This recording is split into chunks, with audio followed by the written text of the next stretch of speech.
Book 7 Judges chapter 21.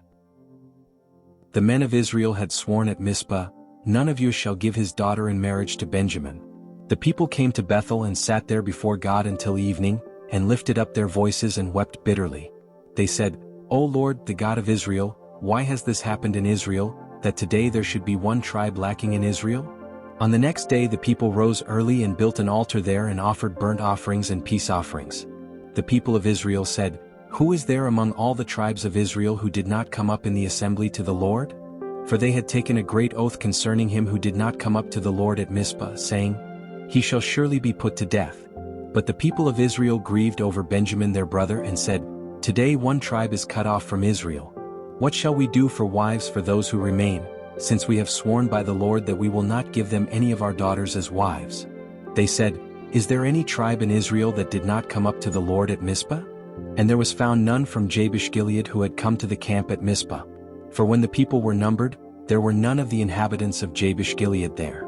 So the assembly sent 12,000 of the most valiant men and commanded them, "Go and strike the inhabitants of Jabesh-gilead with the edge of the sword, including the women and the children. This is what you shall do. Every male and every woman who has known a man by lying with him you shall devote to destruction." They found among the inhabitants of Jabesh-gilead 400 young virgins who had not known a man by lying with him, and they brought them to the camp at Shiloh, which is in the land of Canaan. Then the whole assembly sent word to the Benjamites who were at the rock of Rimmon and proclaimed peace to them. Benjamin returned at that time, and they gave them the women whom they had spared alive from the women of Jabesh-gilead, but they were not enough for them.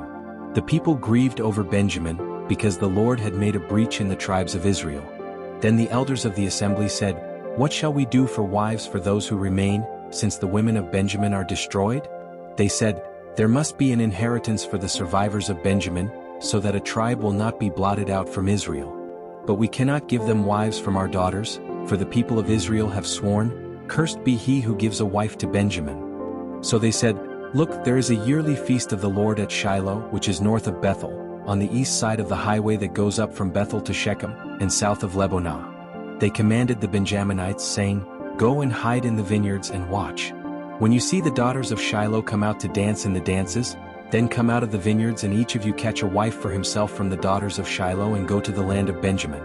If their fathers or their brothers come to complain to us, we will say to them, 'Grant them graciously to us, because we did not take for each man his wife in battle, neither did you give them to them, else you would now be guilty.'" So the Benjaminites did as they were commanded and took wives, according to their number, from the dancers whom they carried off. Then they went and returned to their inheritance and rebuilt the cities and lived in them.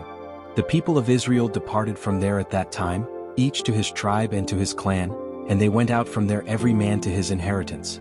In those days there was no king in Israel. Everyone did what was right in his own eyes.